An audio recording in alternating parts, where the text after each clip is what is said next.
Inside the Denver police station, veteran Jack Lawson sat at his desk, sipping coffee beside his loyal German Shepherd Rex. The winter morning was calm, papers stacked high, the heater humming softly. Then, the door creaked open. A tiny muddy puppy, later known as Angel, stumbled in from the snow.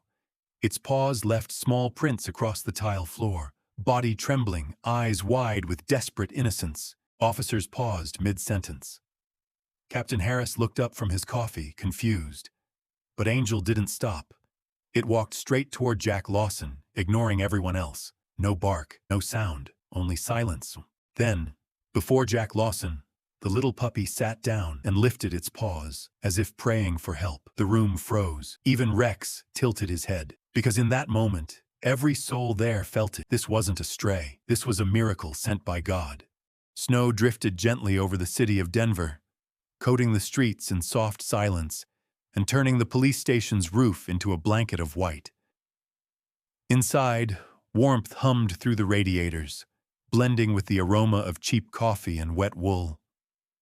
At the far desk sat Jack Lawson, a man molded by war and solitude. 43 years old, tall and broad-shouldered. His face carried the stubborn calm of a soldier who had seen too much and spoken too little. Deep lines creased his forehead, a faint scar cut through his left eyebrow, a reminder from Afghanistan, a night when an IED took half his unit and left him crawling through dust with only one survivor, his German Shepherd, Rex. Jack's hair was short, dark with streaks of gray, his beard neatly trimmed though speckled with silver. There was something weary but dignified in his eyes, steel blue, sharp enough to catch the smallest movement yet soft when they looked at his dog. Rex lay at his feet, a 6-year-old German Shepherd, large and muscular with a coat that glistened like wet bronze under the station lights. His left ear bore a small notch, the result of shrapnel years ago. He was calm, obedient, but never asleep. Not truly. His eyes flicked toward every sound, every stranger who entered, as though his duty had never ended.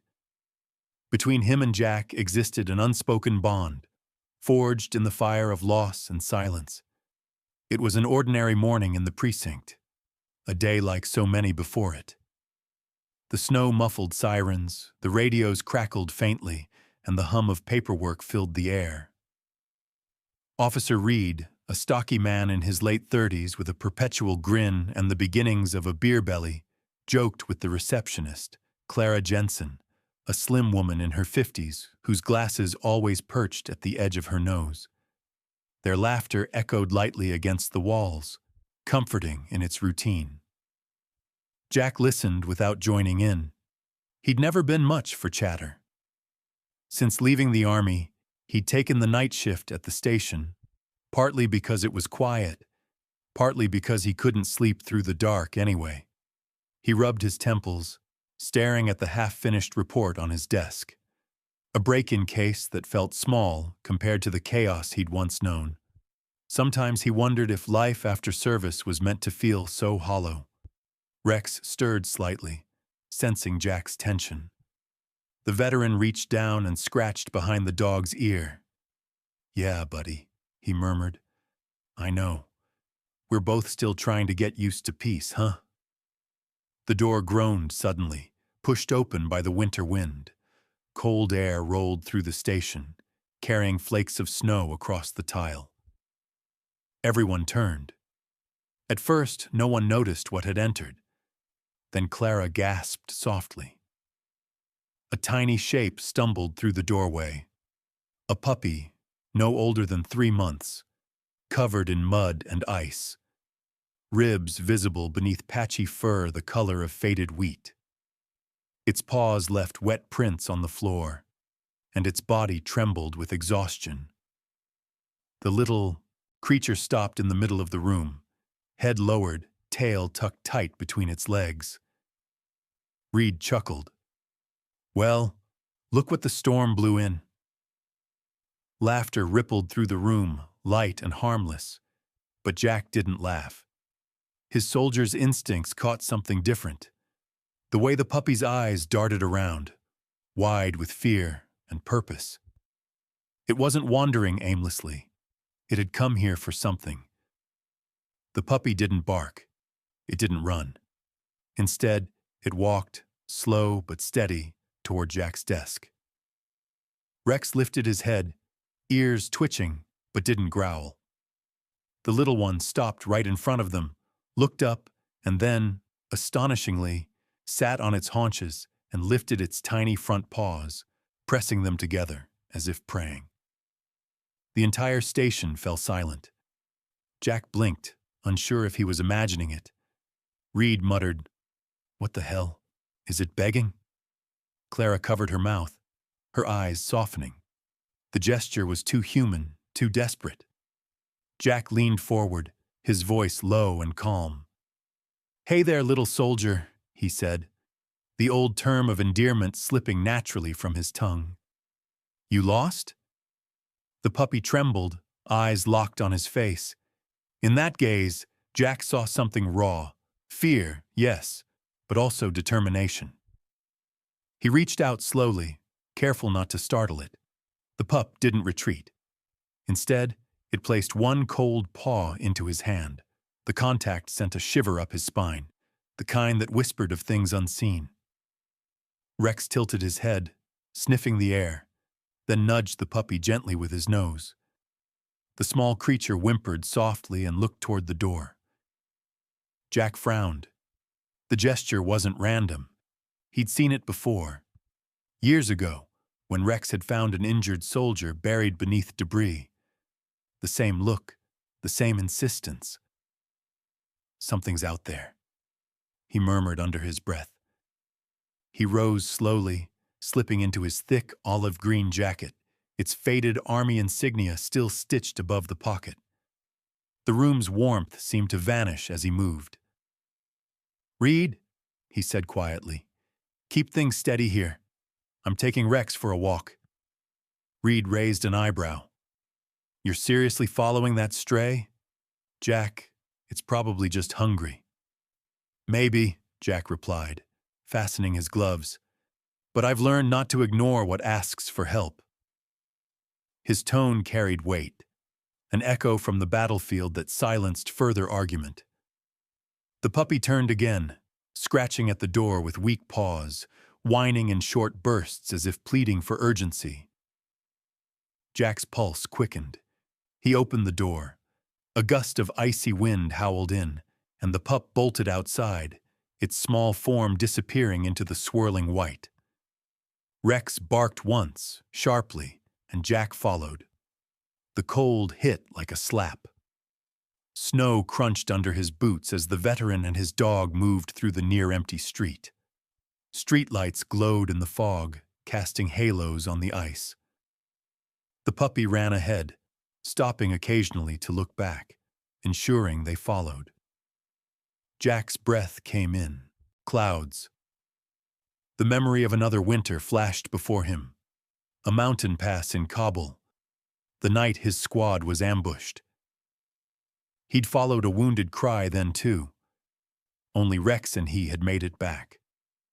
Now, as he watched the small figure vanish between parked cars and alleys, that same ache of purpose filled his chest. "Come on, Rex," he muttered. "Looks like we've got one more mission." The shepherd responded with a soft bark, trotting beside him through the thickening snow. Behind them, the police station door swung gently in the wind, papers fluttering from the desks inside. Clara watched from the window, her hand pressed to the glass. "God help them," she whispered, though she didn't know why she felt the need to pray. As Jack and Rex disappeared into the storm, the city seemed to hold its breath. Somewhere ahead, a faint whine echoed through the streets, thin, desperate, and pleading. Jack tightened his scarf, eyes narrowing. Whatever waited out there, it had called to the right man. And though he didn't know it yet, that call would lead him back to the part of himself he thought the war had taken forever. The wind howled through the narrow Denver streets as Jack Lawson trudged behind the small, trembling puppy. Snow swirled like white ghosts around him, whispering through his scarf and stinging his face. Rex stayed close at his side, his thick fur dusted with frost, eyes sharp, scanning every alley. The puppy, still nameless in Jack's mind, moved with surprising certainty, darting ahead, then pausing to glance back, making sure they followed. Its tiny body shivered violently, yet there was a purpose in its steps that drew Jack forward. Something primal stirred within him, the same instinct that had once guided him through the chaos of war. They passed shuttered shops and sleeping homes, the world quiet except for the crunch of boots and paws on frozen ground. Denver had fallen into a deep winter slumber, and even the city's usual hum seemed frozen in place.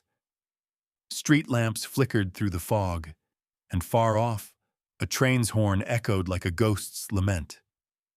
Jack's breath came heavy, fogging his glasses. He wiped them with a gloved hand, muttering to Rex, "You feel that, boy? It's leading us somewhere for a reason." The German shepherd gave a low grunt, half a growl, half acknowledgement. The puppy suddenly turned down a narrow alley, its paws slipping slightly on ice. Jack followed, his boots crunching through old snow. There, crouched near a dumpster, stood a figure bundled in layers of worn coats. A faint orange glow of a cigarette ember revealed the face of Tom Bennett, a homeless veteran Jack had seen before. Tom was in his late 50s, thin but wiry, his cheeks sunken, his beard thick and streaked with white. Once a Marine, now a man forgotten by the system he served, Tom carried the kind of silence that came only from seeing too much and saying too little.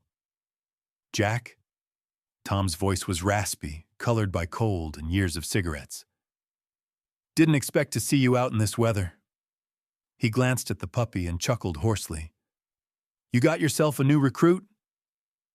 Jack shook his head. "Not mine. It came to the station. Wouldn't leave me alone." He nodded toward the little dog now pawing frantically at the snow. "Think it's trying to tell me something." Tom studied the animal, then the man. "You still listening to ghosts, Lawson?" he said softly, not mockingly, but with a kind of tired respect. Jack didn't answer. He just crouched to brush snow off the puppy's fur. The little creature whimpered and bolted again, deeper into the maze of back streets. "Stay warm, Tom," Jack said, standing. "Something's out there." Tom gave a salute with 2 fingers, his eyes glinting under the dim light. "Ain't it always?" The alley opened onto a quiet stretch of industrial road. The puppy sprinted ahead, paws kicking up snow, until it reached the rusted fence of an old freight yard. The yard had been abandoned years ago when the railway rerouted. Rows of decaying warehouses stood like sleeping giants beneath the snow. Rex sniffed the air, growling low. Jack felt the same tension ripple through his spine. He climbed the fence easily despite his age, the cold metal biting through his gloves. When he landed, the snow puffed up around his boots. Inside, the puppy's small prints led them past piles of broken pallets and rusted train parts. The smell of damp iron mixed with something sour. Rot, maybe.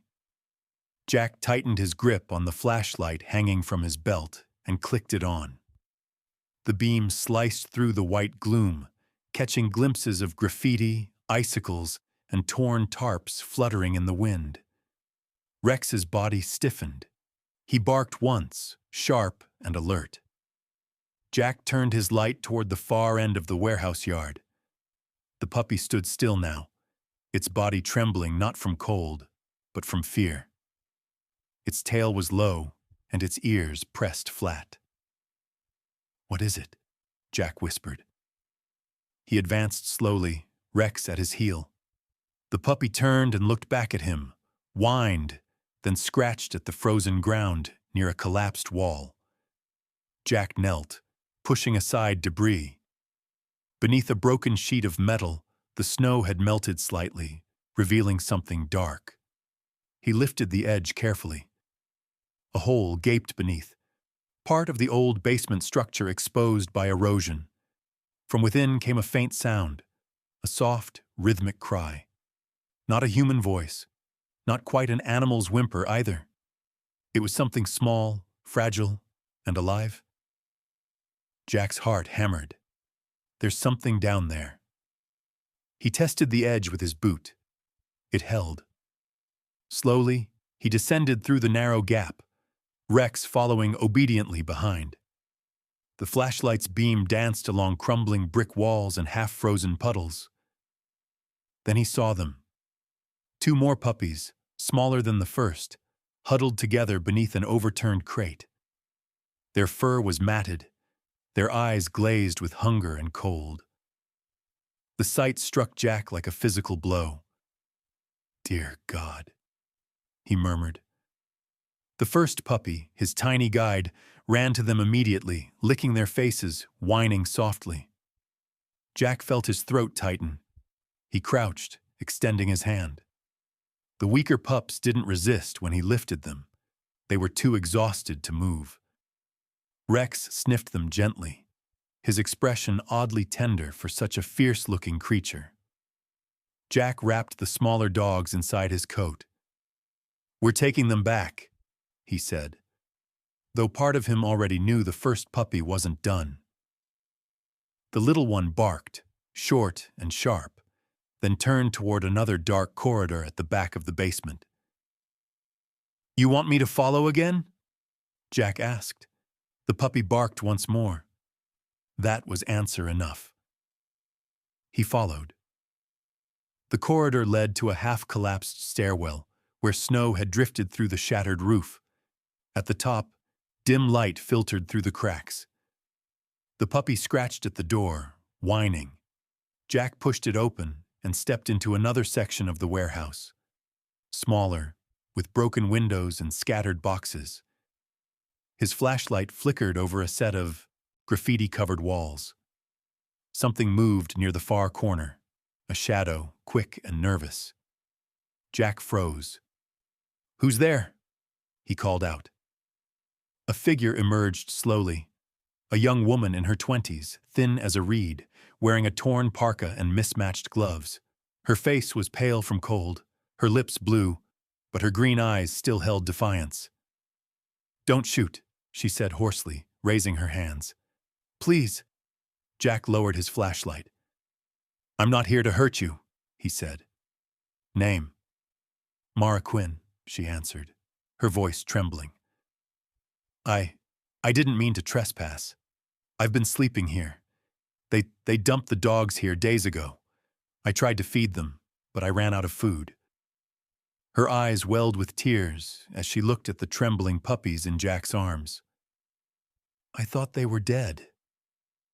Jack studied her, a young woman carved by hardship. Dirt smudged her cheek. Her brown hair hung in messy tangles from beneath a torn beanie. She had the hollow look of someone who'd spent too long on the streets, but hadn't yet lost hope. Rex stepped forward, sniffing her hand, and she let out a weak laugh. "You've got a gentle one there." "He's seen worse days," Jack replied quietly. "We all have." The puppy, his little guide, approached Mara and licked her hand. She smiled faintly. "He's been coming here every day," she whispered. "Every day since the others were left behind. I guess he finally found someone who would listen." Jack looked around the frozen room, the scattered cans, the footprints in the snow. "You did what you could," he said. "Now we'll finish the job." He took off his jacket and wrapped it around her shoulders. "Let's get them out of here before the storm buries this place." As they stepped back into the night, snow fell harder, blanketing the city in white silence. Jack carried the rescued pups against his chest, their faint warmth seeping through his coat. The little guide trotted ahead, tail flicking weakly, while Rex followed close behind. Mara walked beside Jack, head bowed but eyes alive again. Behind them, the abandoned warehouse disappeared under the storm, taking its secrets with it. Ahead, faint lights glowed through the blizzard, the promise of warmth, of life. Jack looked down at the puppy leading them. "You did good, little one," he murmured. For the first time in years, his voice carried something that almost sounded like faith. The police station's glass doors swung open with a gust of wind and snow. Jack Lawson stepped inside first, his coat stiff with frost, his arms cradling two half-frozen puppies wrapped in a blanket. Behind him came Mara Quinn, her cheeks flushed pink from the cold, her brown hair damp and tangled beneath a borrowed hood. Rex entered last, shaking off the snow from his thick coat, while the little stray, Angel, trotted proudly at his heels, tail wagging faintly despite exhaustion. The warm light from the ceiling lamps poured over them, melting the ice from their clothes and fur. The room that had been quiet a moment ago now stirred with voices and movement. At the front desk, Officer Reed dropped his half-eaten sandwich in disbelief. "You've got to be kidding me," he muttered, standing up. "You went out in that storm for dogs?"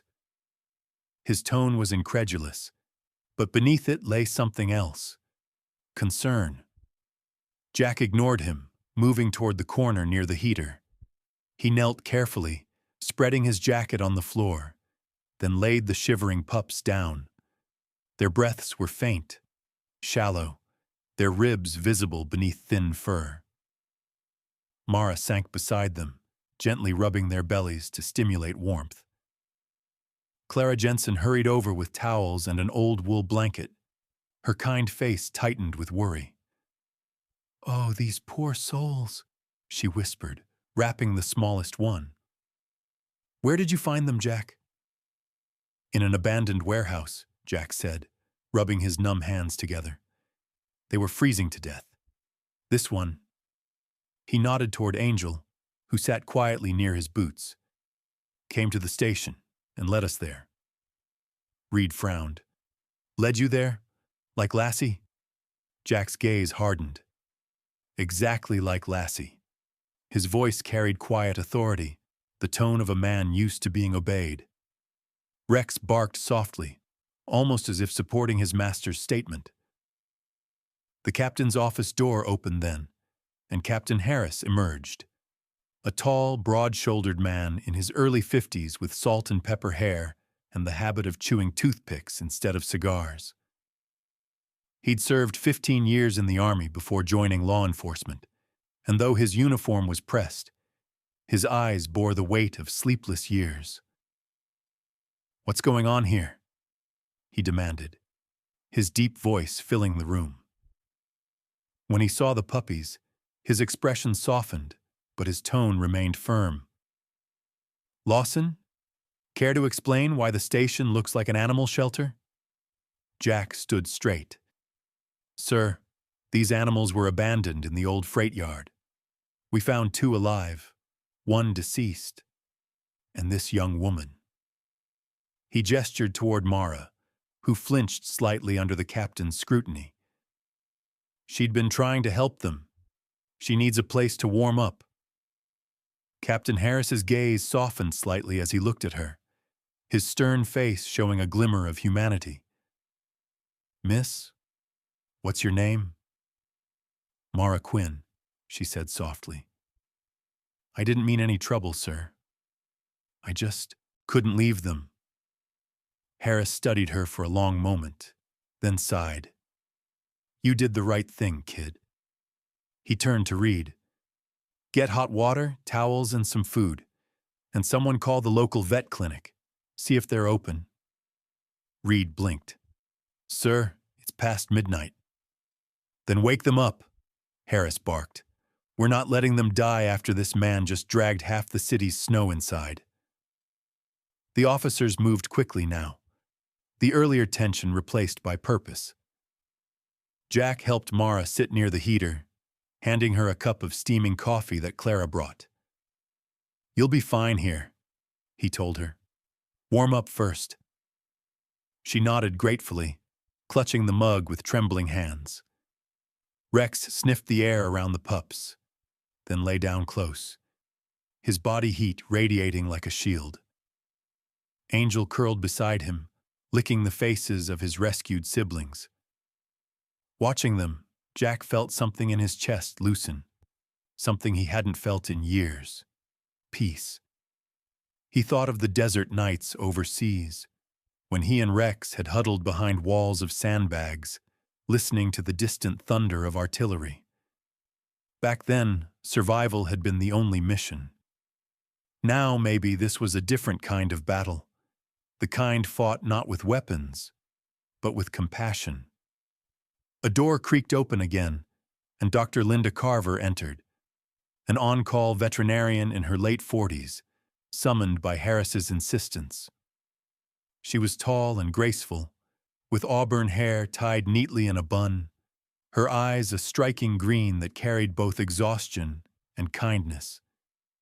She wore a gray parka with patches of snow clinging to the shoulders. "Heard you've got a situation," she said briskly, setting down her medical bag. "Let's take a look." Linda moved with calm precision, kneeling beside the puppies and checking their temperatures. "They're malnourished, but strong," she said. "You found them just in time." She stroked Angel gently. "And this little hero, he's been traveling in the cold too long. Brave thing." She smiled faintly, then glanced at Jack. "You the one who brought them in?" "Yeah," Jack replied, almost sheepishly. "He came to me." Linda studied him for a moment.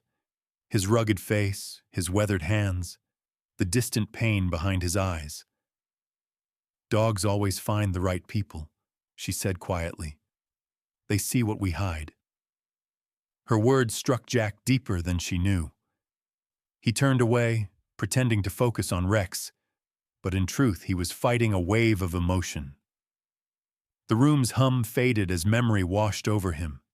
A night in Kabul, the explosion, the screaming, Rex dragging his half-conscious body from the rubble. He remembered whispering, "Don't you die on me, buddy," and the dog staying until the medics came. That kind of loyalty didn't fade.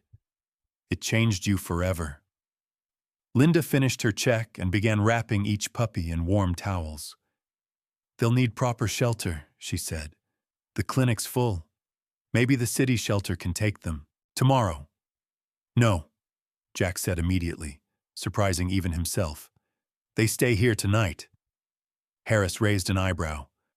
"This is a police station, Lawson, not a kennel." Jack met his eyes. "Then tonight it's both."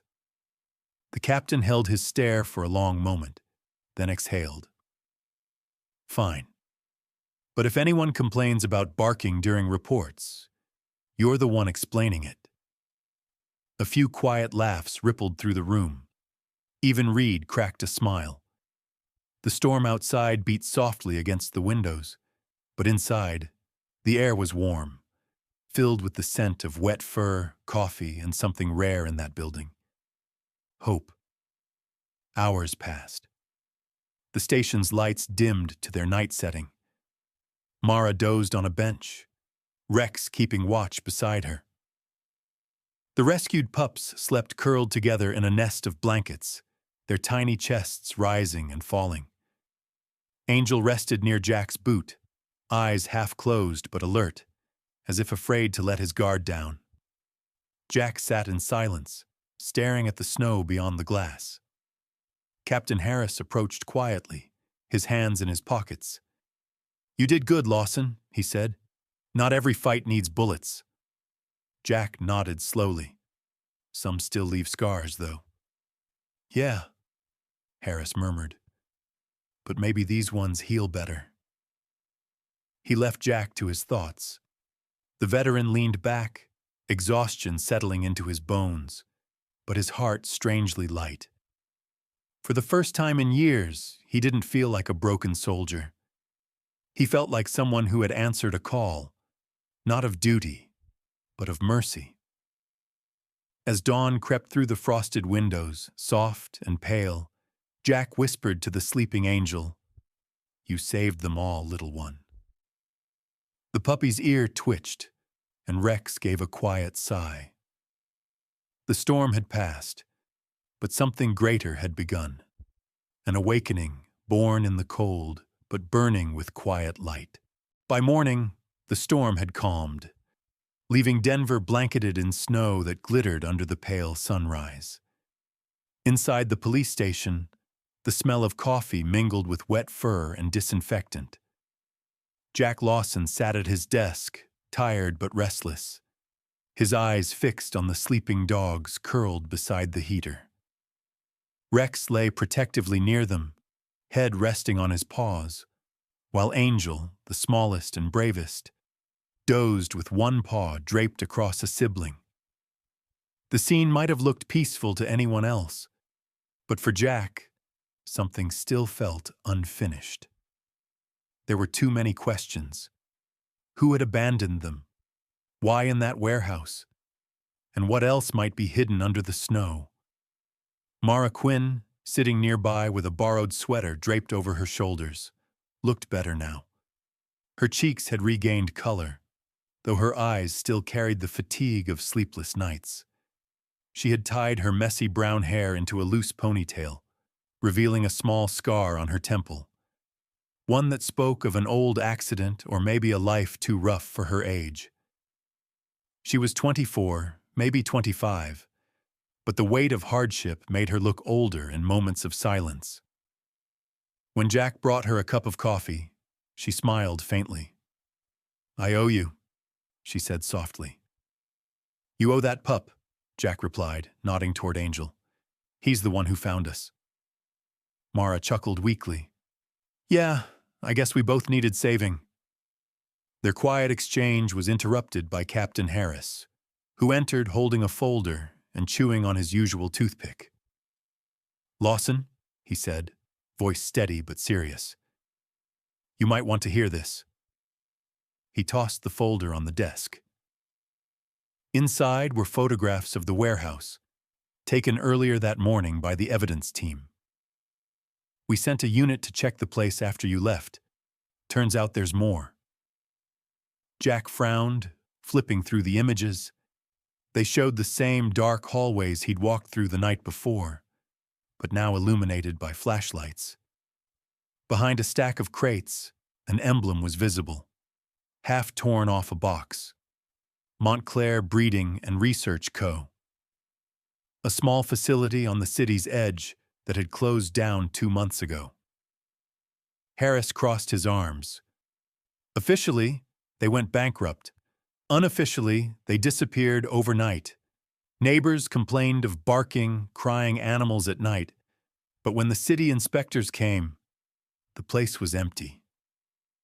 Mara's face paled. "That's where they came from," she whispered. "I remember the trucks. They used to park near the warehouse at night. I saw men unloading cages." Harris glanced at her. "You sure?" "I'm sure," Mara said, voice trembling but certain. "They dumped them there when the place shut down. I tried to get help, but no one believed me. They thought I was just some homeless girl making noise." Jack's jaw tightened. "Then we'll make them listen now." Harris nodded. "I already called animal welfare. They're digging through permits. But if that company was experimenting on dogs, we've got more than neglect. We've got a crime." Jack looked down at Angel, now awake and stretching his tiny legs. "We're going back there," he said quietly. Harris sighed. "You always did have trouble waiting for orders, Lawson. Fine. But take someone with you. I'm not losing another veteran to the cold." "I'll go," Mara said before Jack could answer. Her voice was firm this time. "I know the streets. I can show you where they loaded the trucks." Harris gave her a long look, then nodded reluctantly. Fine. But stay in the truck when things get rough. An hour later, they set out in the precinct's old SUV. Rex sat in the back beside Angel, who kept poking his nose out of the blanket as if impatient. Mara sat in the passenger seat, bundled in an oversized jacket that nearly swallowed her. The city still slept under the storm's aftermath. Snowbanks lined the curbs, and the air shimmered with that crisp brightness that only follows chaos. As they drove toward the industrial outskirts, Jack stole glances at Mara. "You said you saw those trucks before," he said. "Did you ever see who ran them?" She hesitated. "One man. Tall, heavy build, maybe late 40s. Always wore a long black coat. I think his name was Roy." "Roy what?" "Roy Gallagher," she said finally. "He yelled at me once for feeding the strays. Said I was messing with his business." Jack filed the name away. The name was unfamiliar, but the tone in Mara's voice wasn't. It carried fear mixed with guilt, the sound of someone who'd seen cruelty and felt powerless to stop it. They arrived at the outskirts just before noon. The Montclair building loomed ahead, half buried in snow. Its sign hung crooked, metal letters rusted and broken. The gates were padlocked, but Jack didn't hesitate. He climbed over, motioning for Mara to stay behind. Rex followed with a low growl. The yard was silent except for the crunch of snow beneath their boots. Inside, the corridors were cold and reeked faintly of bleach and decay. Jack's flashlight caught the glint of metal, rows of cages, some still with torn blankets inside. He crouched near one, brushing away the frost. On the side, scratched faintly into the metal, were numbers. Lot 14B, trial batch. He felt his stomach twist. This wasn't just a kennel. It was a lab. Rex barked suddenly, low and sharp. Jack turned the light toward a dark doorway at the far end. A figure moved there, tall, thick-shouldered, wearing a long black coat. The man froze as the light hit him. His face was round and unshaven, with a crooked nose and small, calculating eyes. "You shouldn't be here," the stranger said, voice gravelly. Jack straightened. "You Roy Gallagher?" The man smirked. "Used to be. Place is closed. Nothing for you here." Mara's voice echoed from behind. "You liar. You dumped them." Roy's eyes flicked toward her, then back to Jack. "She talks too much," he growled. "You should keep your pet projects on a leash, soldier." Jack took a slow step forward. "You experimented on them?" Roy shrugged. "Company orders, research contracts. You think I made the rules?" "You made the choice," Jack said coldly. His hand clenched unconsciously, remembering years of orders followed, lines crossed, lives lost.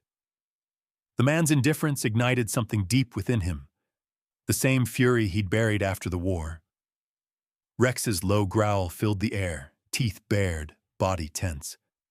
Roy took a step back. "They were just animals." Jack's voice was quiet but cutting. "And so were we once." Before Roy could reply, flashing lights appeared outside, the sound of sirens slicing through the air. Captain Harris's voice boomed through a megaphone, ordering Roy to surrender. The man tried to bolt toward a side door, but Rex lunged first, tackling him to the ground. Jack restrained him easily, cuffing his hands. By the time the backup team entered, Roy Gallagher was silent, his arrogance replaced with fear. Mara stood trembling by the doorway, tears frozen on her cheeks. Angel barked sharply once, as if to announce the end of it all. As officers led Roy away, Jack looked around the cold, empty lab. The cages, the silence, the ghosts of suffering, all of it pressed on his chest. He knelt, letting Angel climb into his arms. "It's over," he whispered. "You did it." Outside, snow began to fall again, not heavy but gentle like forgiveness. For the first time since the war, Jack felt the weight lift. Maybe the battle had changed, but the mission was the same. Protect the innocent, no matter what. A week after Roy Gallagher's arrest, Denver began to thaw. The snowbanks melted into quiet streams along the gutters, and the sky, once gray and heavy, had softened into a pale blue. For the first time in years, Jack Lawson stood outside the police station and felt something unfamiliar. Peace. The world was still cold, but not hostile. He could breathe without the weight of memory pressing on his chest. Rex sat at his side, regal and calm, while Angel bounded through the slush, chasing the weak sunlight. The station, once just a place of paperwork and silence, had changed. Its front windows now carried a hand-painted sign. Angel's Shelter, a place for second chances. It hadn't been Jack's idea, at least not fully. The spark had come from Mara Quinn, who had refused to disappear after the rescue. Over the past week, she had helped transform one of the station's unused garages into a warm haven for abandoned animals. Straw beds lined the walls, blankets folded neatly in baskets, and a small heater hummed in the corner. Jack had built the kennels himself, simple, sturdy, precise, just like the field shelters he'd once built for soldiers. But this time, the mission was different: to protect life, not survive it. Mara now moved easily among the dogs, feeding, cleaning, and talking to them in her soft, raspy voice. Her brown hair had grown shinier, her face rounder with proper food and sleep. Though her life on the streets had left invisible scars, her spirit seemed to have rediscovered light. She laughed more now, especially when Angel stole socks or barked at Rex's reflection. To Jack, she reminded him of something he thought long gone: the quiet resilience of people who had lost everything but still found ways to love. Inside the main room, Captain Harris leaned against a doorway, chewing his toothpick, pretending not to be sentimental. "Never thought I'd see a dog shelter in my precinct," he said dryly. His voice still carried authority, but his eyes softened as he watched Mara play with the dogs. "You did something good here, Lawson. You could have stopped after bringing them in, but you didn't." Jack smiled faintly. "You once told me not every fight needs bullets. Guess I took that to heart." Harris chuckled. "Keep that up and I'll start believing in redemption arcs." He pushed off the doorframe and handed Jack a thin envelope. "Thought you'd want to see this. Press is all over the Montclair case. Gallagher's facing federal charges. Animal cruelty, illegal testing, you name it. People are calling you a hero again." Jack looked at the envelope but didn't open it. "I've had enough medals for one lifetime, Captain." "Yeah," Harris said, lowering his voice. "But this one means something." He nodded toward Angel, who was now curled in Mara's lap, chewing on a squeaky toy. "You gave that little guy and her a future. Don't sell it short." Jack didn't answer.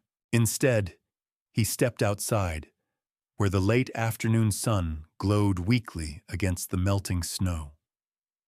Across the street, a woman in her 60s approached, her gray hair tucked neatly under a knitted hat. She carried a basket covered with a quilt and smiled warmly when she saw him. "You must be Officer Lawson," she said. "Name's Evelyn Moore. I live down on Baker Street. I heard what you did. Thought the dogs might like some homemade treats." Evelyn was the kind of woman who seemed carved from kindness itself. Soft eyes, plump cheeks, and the easy grace of someone who had spent her life taking care of others. The lines on her face were not from frowns, but from laughter. Jack took the basket gratefully. "Thank you, ma'am. They'll love it."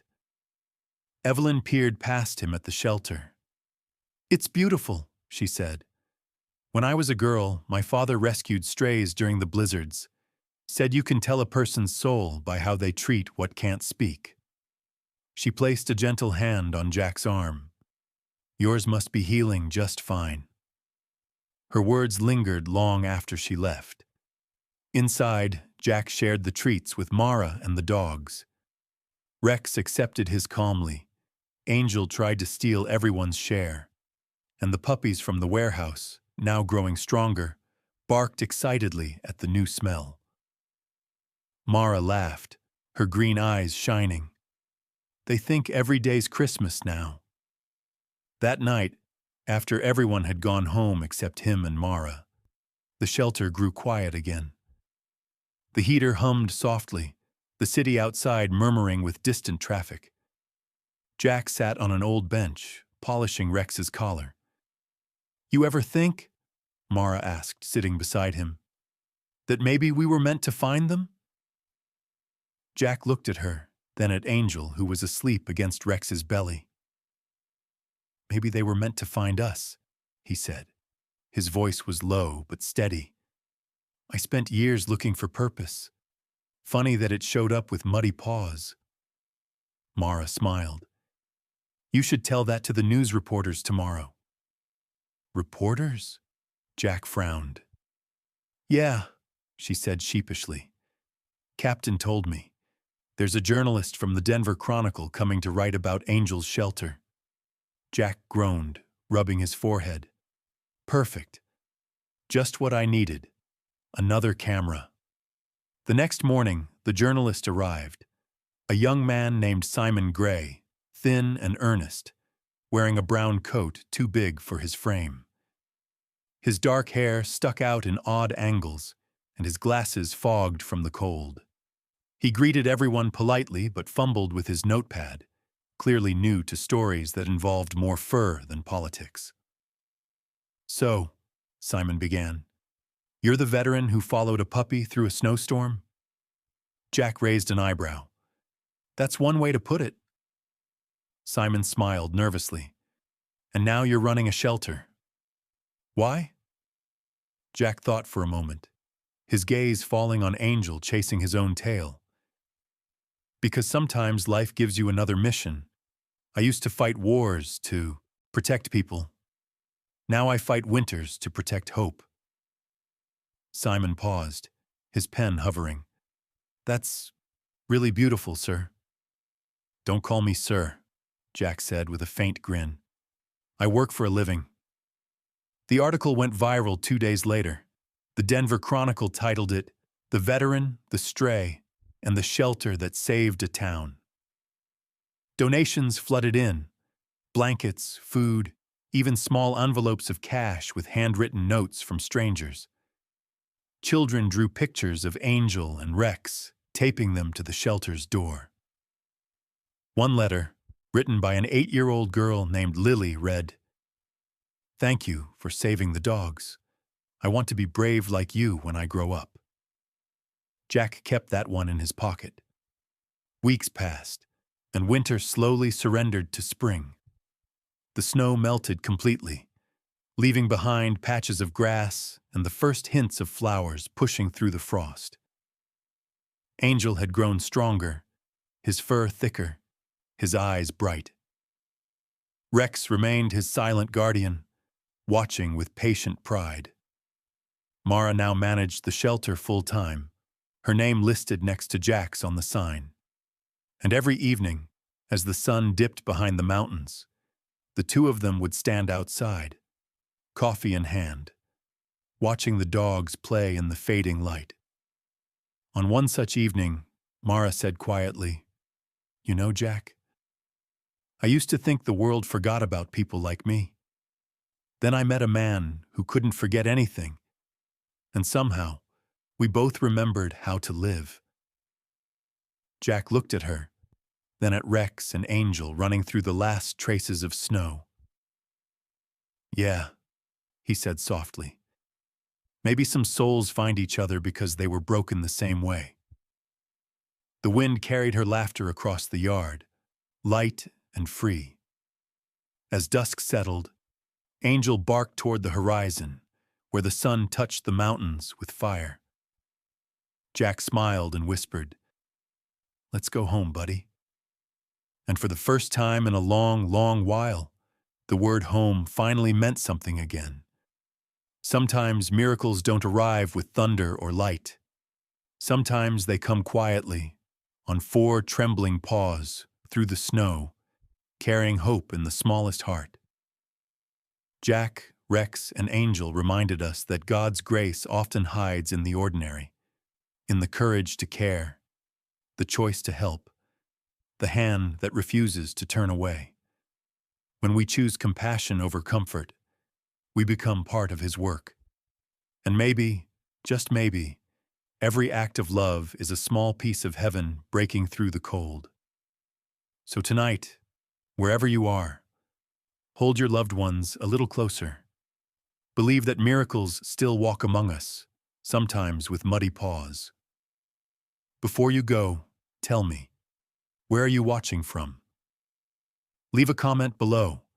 Share this story with someone who needs hope today. And don't forget to subscribe to our channel.